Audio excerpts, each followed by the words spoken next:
How's it going, guys? Welcome back to another episode of Football Gods. Um, it's been a very boring week of international football that I hate, but we're almost at the end now. We're almost back to actual football, not that nonsense we've been subjected to. Gents, how you guys doing? Good level, Kamza? Yeah, all good. All good, all good. Wait, So I should be happy. Bafana is off qualified for the AFCON.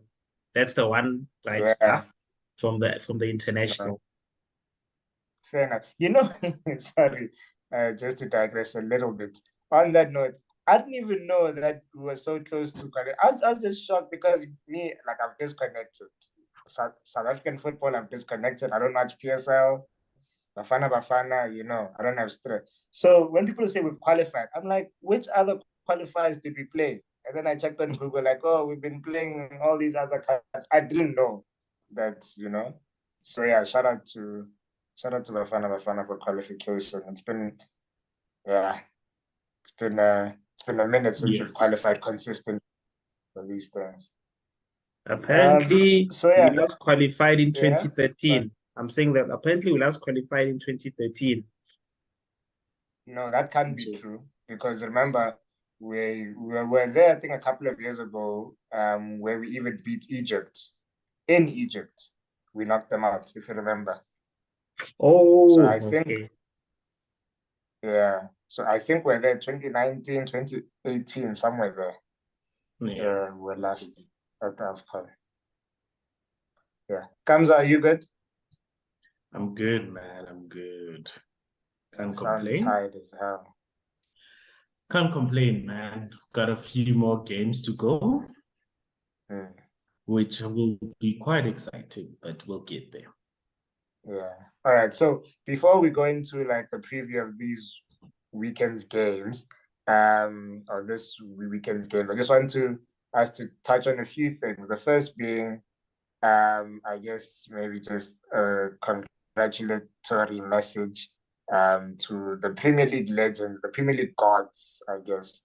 Um, Mm. Arsene Wenger and Sir Alex Ferguson have been inducted in the Premier League Hall of Fame. Totally deserving. Uh, I'm just going to give my thoughts before I give you guys just a chance to say a few things. No doubt that these guys obviously are the most influential coaches, I guess, and figures just in general of the Premier League era.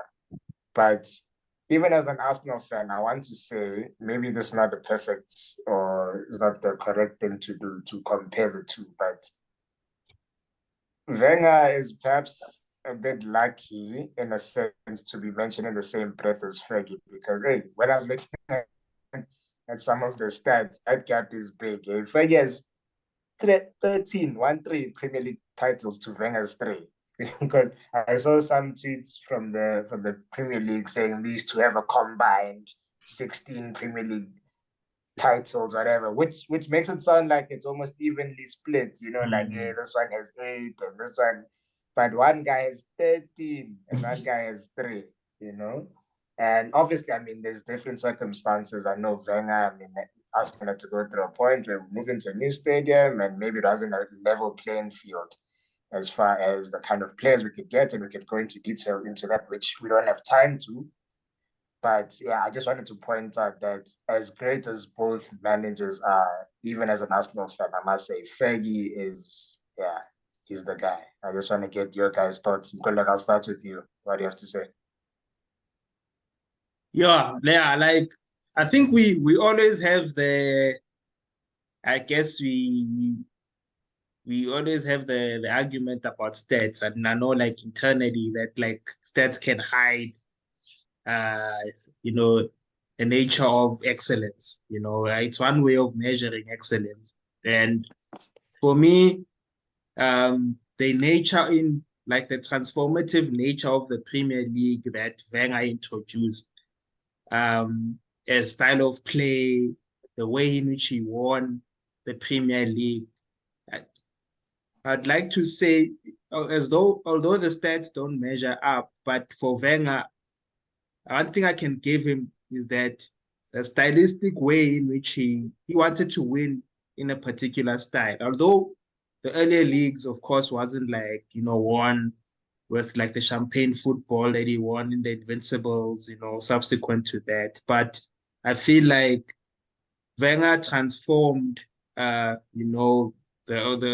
style of play in the Premier League to being more technical, as opposed to Ferguson was more functional. And to that fact, Wenger forced, Ferguson to evolve in his style of management, I believe, because of the challenge that it brought to him. So, number wise, I give it to Fergie, but I must say, when it comes to the way of winning, the Premier League and the transformation that he brought, that I could say that in terms of like manager ability, he's up there. I know the measurement is not there in terms of comparing the titles, but I believe that in some prior years when Fergie dominated, he didn't have as many competitive managers. You beat what's in front of you, but I must say, Fergie has, it's like what Klopp does for Pep type of thing. And my opinion is that, yeah, stats-wise, Fergie's ahead, but pound for pound in terms of package of a manager, I think Wenger is like up there with Fergie. You can be in the same breath for me. Nice words. Yeah. Kamza?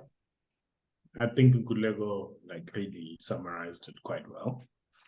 But I think it's also important. I mean, this is actually a very important moment in life in general, especially as a football player. I mean, a football supporter. It's very important we don't compare individuals. I think this proves it, just because Fergie has the numbers and he has the numbers in terms of stats, in terms of how many trophies he's won, etc. And Wenger possibly has not even half of what Fergie has achieved. But I like the fact that the Premier League or Hall of Fame were actually objective when they actually reviewed this entire process. And they actually realized that, okay, fine, we do acknowledge accolades, such as trophies, etc. Granted, football is about that. But they also acknowledge the fact that who moved the needle in terms of our football? Wenger transformed football, not English Premier League alone. And that's the thing we don't understand. Yes, it may have started with him at Arsenal in the Premier League. However, he influenced so many nations. Wenger was the first coach who actually focused on diets. Proper diets, individually done per player, because he realized each player is different because of their weight and height ratios and blood types, all of those things. Wenger is the one who actually started introducing the number of, I don't want to say per se he introduced stats, but he actually started monitoring players. Are you passing enough? What's your shooting conversion? He actually started that, which we don't know of, because we are not in the background. So for me, and Wenger is actually the first one who said, hey, let's build a sustainable club. Owners don't have to always put in money into the club. The club needs to generate its own revenue to sustain itself. Wenger, I'm not saying Fergie didn't believe in young players. Ferguson definitely did. But Wenger said, you know what? Instead of 80% of my squad being players, I actually bought like McHugh signings. 80% of my squad is going to be youth. Or 80% of my squad is going to be underperforming, but great potential players in other leagues or other teams. And I'm going to transform them to become superstars. So for me, yeah, I hear you, but I think it's well-deserved for both of them. But obviously, I still say Fergie is the GOAT of them all. Because, I mean, we're talking about a guy who comes from Scotland, He comes from, what's his team, Aberdeen, right? Yeah. Comes from Aberdeen, where he has done well with that team, versus the likes of the Celtic and Rangers, which were probably at their prime. So that already told you the kind of potential he had. Came into Man United, he did not do a Mourinho or a Conte or Carlo Ancelotti where he won in his first season. He didn't win in his first season. And I think people also forget such things, that over time, you need to stick it out with a manager that has a plan. And we've seen that being implemented of late in the likes of Arteta, Erik ten Hag, etc. Fergie did not win the league in his first league, but however, throughout the years, he started winning the league. And like Nkulego said, in order for you to be more competitive, you need a rival or rivalries, Back then, Wenger did have rivals in, what's his team? Chelsea and Leeds United. I think and Liverpool as well. But however, when Wenger came into the league, it actually forced him to evolve as a manager and as a person. So kudos to both of them. And they pushed each other up. It's like the whole Messi and Ronaldo thing. But once again, we can't compare the two, Messi and Ronaldo. Same concept. They're both great. Yeah, no, I think you guys have provided some very good context as far as understanding what should go into these kind of analysis, and I guess celebrating these kinds of figures, because I'm a very casual football fan, or someone who's just looking at things on the surface level, will say, this guy won far more than this guy, so why is he famous? So I think you guys have really done a good job of explaining what exactly it means to impact, and to revolutionize football, I guess, in this sense. And yeah, I think in that sense, both of them have contributed massively towards this league that we all know and love to this day, and why this has become, in my opinion anyway, England's greatest export,